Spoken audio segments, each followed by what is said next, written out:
Hi and welcome to Daily TFT. Today I wanted to address the topic of spatula items. Spatula items, you can see them here. They're items that are usually, well, not usually, always built out of spatula and a different component. I'm not talking about the emblems. I'm specifically, in this video, I will address the ones that you can craft.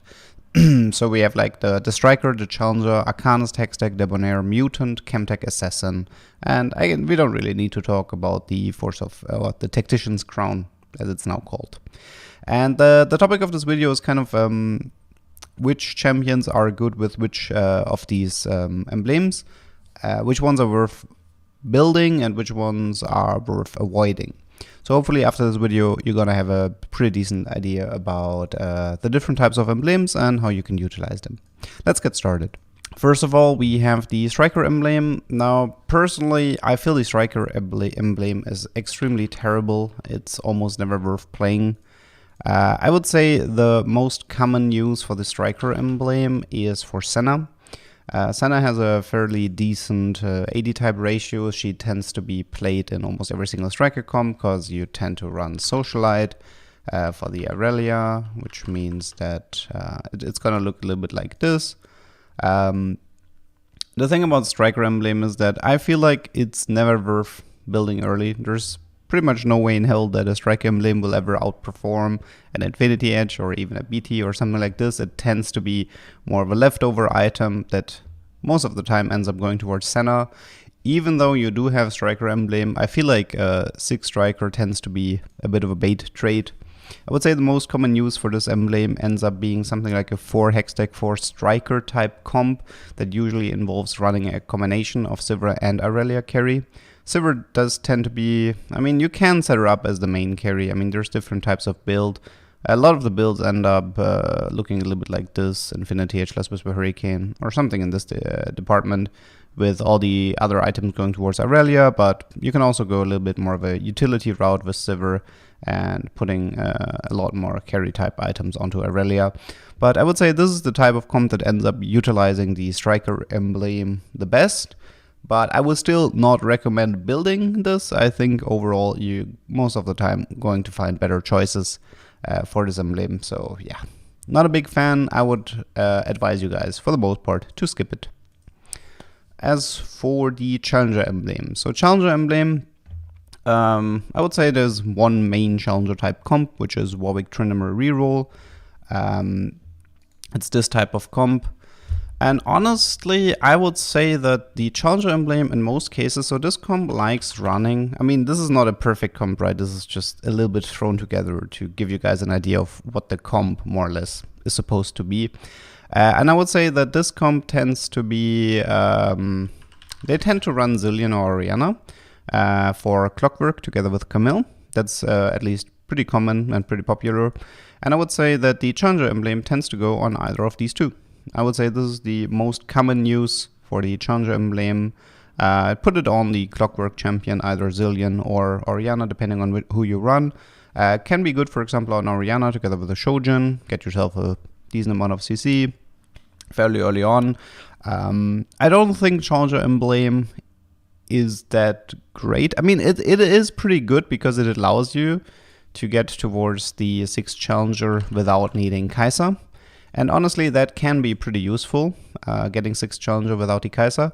So it's definitely not a horrible, item, but honestly, it's also not an item that you're actively pursuing that hard. You tend to be much more focused on Warwick items, who needs a lot of bows, by the way, and this is part of the problem here. Challenger emblem does require a bow to craft it, which kind of makes it a little bit unpopular in this comp, since you kind of want a bow for Titans, you kind of want a bow for Ginzo, you kind of want a bow for Statics on the Quinn. You often don't have a bow to spare for this comp, which is why Challenger emblem feels more rare overall, though it does have its use in this comp. Next up, we have the Arcanist emblem. Arcanist emblem is a bit more difficult. So in set 6.0, that was super easy because you just gave it to Tariq, and Tariq was absolutely amazing with the Arcanist emblem. He was an awesome Arcanist. The whole point of the Arcanist emblem is kind of to get yourself to 4 or 6, and since the Arcanist, if you're running 4 or 6 Arcanist, The Arcanist type champions do profit a little bit more, they get a little bit more higher AP, but the problem is finding a good user in 6.5 has been a bit more difficult. I would say the most common user tends to be Morgana. So the thing about Arcanist is you don't always go full vertical. You tend to include either 2 enchanters or 2 scholars. At least I would say that's the more common version. I mean, you can easily fit in, for example, a Zyra, an Ahri, a Morgana, maybe run Orianna to include enchanters, or run Lulu to include enchanters together with Yordles. This is not a perfect comp, right? Again, it's just general, the idea of champions that you're trying to include. I mean, obviously in the late game, it's also not that uncommon to run a Silco, so you have a Scholar set up together with a Zyra and a Syndicate set up together with Morgana, Ahri, and Zyra. It's also possible to put it on Zyra if you're looking for a little bit of extra damage. The positive thing about Morgana is that she kind of has 2 AP ratios, one for her shield, one for her damage, so that makes it pretty useful on her. I don't think Arcanist Emblem is that interesting though. I don't think it's that good. You don't always run Morgana in this comp, and honestly, you also don't really, it doesn't feel like it makes that big of a difference. I mean, instead of an Arcanist Emblem, most of the time you'd probably rather have good Vex items and good Malzahar items to properly set yourself up with the Arcanist comp. I feel like in the previous set, I felt like rushing towards 6 Arcanist was much more important because you set yourself up with Blue Jeweled Gauntlet Twisted Fate, and the Arcanist Heart or the Arcanist Emblem allowed you to get a power spike with Twisted Fate, which made a very smooth transition towards the Lux carry. And you don't really have that anymore. Ahri doesn't really fulfill the same purpose as a Lux, and that makes everything a lot more awkward. It's not terrible to rush towards 6 Arcanist. It does make Vex stronger, it does make Malzahar stronger, but I feel like compared to what it used to in set 6, it's a lot less desirable, and you do have a lot more options for Arcanist type comps towards the late game, and you're not always looking to go vertical with them. Next up we have an honorable mention, which is the Hextech emblem. Okay, so I think Hextech is absolutely trash tier trait right now. We're probably gonna have to wait for Riot to buff this trait further. But I guess we do have to do an honorable mention, which is Zeri. Zeri is absolutely amazing with Hextech. Her ultimate synergizes extremely well with it because I think it can apply the magic damage, at least that's how I remember it. If I'm wrong, please feel free to correct me in the comments. But as far as I remember it, especially when Hextech was more meta than Hextech Zeri used to be, a very, very solid late game win condition in the 6 Hextech comp with Sivir Alistair. Other than that though, Hextech Emblem right now is a complete bait. You should avoid it. You shouldn't be playing Hextech right now until they buff it, and stay away from this item. For our number 5, we have the Debonair Crest. Oh, Debonair Crest is absolutely amazing. The thing about Debonair is that the crest itself just is a huge steroid. Wait, I actually think I prepared something here. Yeah. I mean, there's different types of Debonair's comp. There's Talon reroll, there's Syndra reroll, there's Draven type comps with vertical Debonairs. Yeah, you do have a lot of options, but all of them absolutely love the Debonair emblem. For a Spatula and a Chain Vest, like let's just say you build the emblem. I'm just gonna give it to Braum right now. Let's just say you build the emblem, you get a total of, I should probably know this from the top of my head. Yeah, so okay, so let's just say you build on Braum, you get a total of 800 health and 80 ability power from the 7 Debonair trait. That is a huge amount of steroid just for a Spatula and a Chain Vest, and that just makes it extremely, extremely valuable. I think Debonair emblem is one of the best emblems to build. It's super easy, Spatula, Chain Vest, very, very accessible. It has a lot of great users. I would say if you play the Draven type comp, a very common thing to do is to do a Debonair Crest onto Kai'Sa together with a Morello. Making Kai'Sa more tanky with the HP buff is extremely useful for her to get her ultimate out, and also more. She loves the AP part of Debonair's, meaning she's gonna do a lot more damage. But you can also do this differently. You can give the Debonair Crest towards Braum, which in return will now make him more tanky. I mean, obviously he's not going to utilize the AP part as much, but if you're lacking frontline, giving Rom what is effectively a Varmox can help you stabilize your frontline. So this is also something to keep in mind. You don't always have to maximize the AP part of the Debonair. Here we have just a very short setup for the Talon comp, and I think in Talon comp it's a very popular choice for Echo. I mean, you can also give it to, I mean, sometimes you see it on Blitzcrank or something like this, but I would say Echo tends to be your overall preferred choice for the Debonair emblem. His AP scaling increases the attack speed steroid for your own team, which is amazing, and Echo does have a pretty good ult. If he's 3-star, he can be the highest DPS in your team. So Debonair emblem overall, lots of great users. Heavily recommend you going for this if you're playing any type of Debonair comp. I think Debonair is also an extremely strong chase trait and a really strong win condition, which only opens up by having the emblem. So absolute S tier, top tier, very worth going for. Okay, next up we have the Mutant emblem. Mutant is a bit more difficult because that also heavily depends on what type of mutation you have. I'm just gonna go over the more important ones. I would say that your general rule of thumb is that Ari tends to be, in most mutations, your best emblem carry.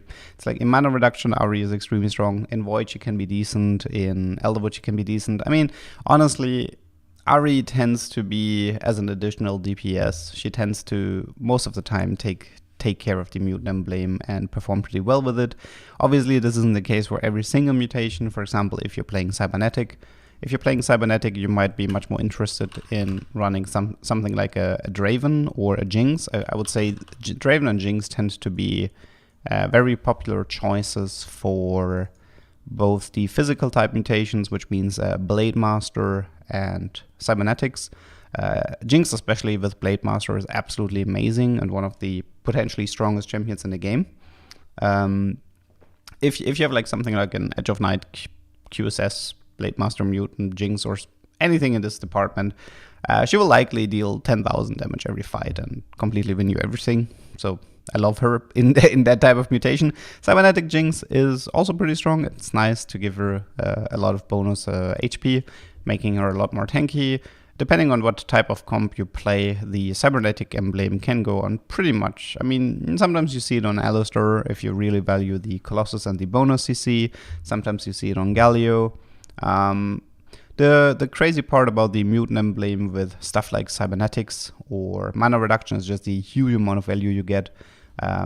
For example, if you have the mana reduction emblem, I mean, obviously we already touched on Ari, but also somebody like Renata she has like, I think 80, something like this on base mana pool. So reducing it by 40 just makes her cast a lot more often, which can be extremely annoying for the opponents to deal with.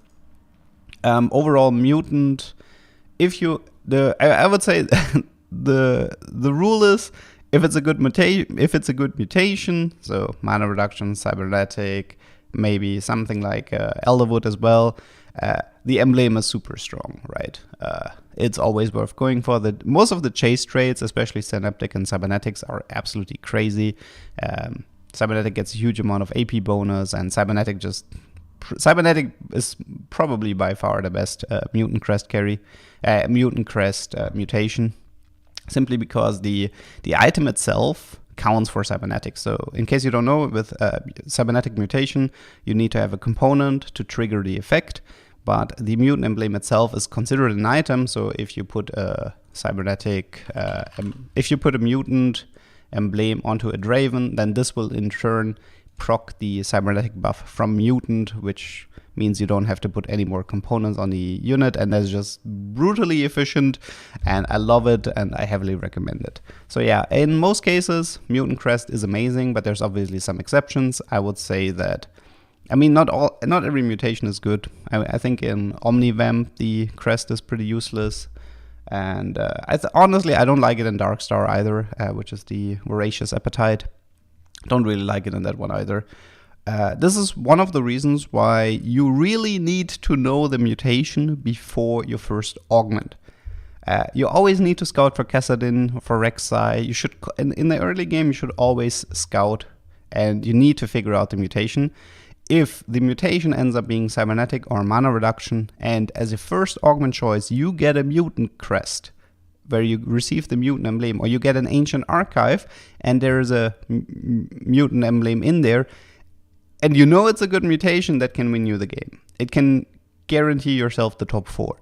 And if you don't know, like imagine your first augment, there's a mutant crest, and you didn't know the mutation, so you didn't take it, and it ended up being something like cybernetic or mana reduction. You lost out on so much potential power that you could have had in that game. For you, the thing to remember is just that if you know there's a good mutation, mutant emblem is one of the best. If it's a bad mutation, it's kind of pretty terrible, and you should avoid it. So it's all about the mutation. 2 more to go. We have the Chemtech emblem next. Chemtech emblem, and that was a very annoying one in the previous set. I think in this set it doesn't have that many great uses anymore. I think again there's 2 main comps that like using the Chemtech emblem. One of them is Warwick Tryndamere reroll, and I feel like it's been pretty established at this point that Quinn, especially because you do tend to run a lot of Quinn 3-star in this comp, I would say that Quinn tends to be one of your main users for the Chemtech emblem. She's 3-star. You tend to give her something like Shojin, or I would say this could be a very common Quinn item build, right? Shojin, statics, Chemtech emblem. She likes utilizing the attack speed. She's 3-star, so she gets a lot of HP regen. It makes her more tanky. She's gonna get more ults out, etc., etc. It doesn't have to go on Quinn, but I feel like Quinn is the most common unit for you to put the Chemtech emblem on. Outside of Warwick and Tryndamere, we also have the Bruiser Renata comp. Just gonna set this up really fast. Okay. This comp tends to be running, usually you get the Chemtech from Zach Renata and the emblem, but sometimes, I mean, Victor does join this comp, but he tends to join it late. I would say in this type of comp, the most common use for the Chemtech emblem is either Vi or Tahm-Kench. I feel like if you play a Renata Bruiser type comp, your Chemtech emblem in almost every case should go into Vi or Tahm-Kench. They make great use of it because they're bruisers. Both Tahm-Kench has a damage reduction, Vi has a shield, so you get a lot more bonus value out of that. In some rare cases, it goes onto Silco, but I think Vi and Tahm-Kench tend to be the better users for it. And you can give Silco other items if you really want him to survive, like Edge of Night. So I wouldn't usually, I would focus on Vi and Tahm-Kench for the Chemtech emblem. And I feel like outside of Quinn, Vi and Tahm-Kench, we don't really have that many users for the Chemtech emblem. Obviously, you can put it on pretty much every single tank, especially if you have something like Chemical Overload, that can be pretty useful. But I feel like those are the main users that we're seeing in the meta right now. And last but not least, we have the Assassin emblem. I have to admit, I don't think Assassin emblem is that appealing right now. I feel like we had sets, especially set 5 was like, oh yeah, I'm totally gonna put it on Lee Sin or Fiddlesticks. Fiddlesticks was such a good user for the Assassin emblem, but I feel like in set 6, we don't really have that many great users for the Assassin emblem. There's 2 that come to mind right now, which is, one is Syndra in the Talon comp. I feel like that one is pretty popular, as you do tend, if you're playing Talon reroll, you do tend to also reroll for Syndra 3-star, and giving her the Assassin emblem tends to, so her ultimate is able to crit. She does have a decent amount of base damage. It's not an insane use for the Assassin emblem, but it's a fairly useful one, so you can definitely do it, because, I mean, you don't really care that much for, Syndra doesn't have, Syndra doesn't really have anybody to protect, right? Because you're playing assassins, you don't really care if opponent assassins go towards Leona and Blitzcrank. So letting her join into the backline can be decent. I mean, also if she ends up picking up a target that Talon tagged and throws it away, that allows Talon to tag a new target, which can be useful, can be beneficial. So it's a good use, but not a great use. Definitely not something you go too much out of your way to be playing. Also, I mean, if you ever kind of in a position where you have to make a decision between running an Assassin Crest or, I mean, you kind of do, there's a lot better gold augments than Assassin Crest. I mean, stuff like Smoke Bomb, for example, but even sometimes it can be a healing augments or defensive augments like Phalanx. They tend to be a lot more popular, I would say, than taking an Assassin Crest. And you can build it yourself, but obviously you kind of do focus a lot more onto Talon and potentially Leona items. So yeah, there's also, I mean, it's not that common, but some people like to do the Assassin Emblem onto the Leona, and the idea here is that Leona gives out a defensive buff around her. So if you put the Leona next to your assassins, she will do the ultimate in the enemy backline and therefore strengthen your assassins in the enemy backline, making them more tanky. Bit of a niche use, but from time to time you kind of do see this. Other than that, I mean, I guess we kind of have to talk about Aurelia. I don't like Assassin Aurelia that much. I feel like it's a bit of a waste of an item for her. What happens a lot of the time with Aurelia is that she tends to be played with 4 scrap, 3 innovators, this type of comp.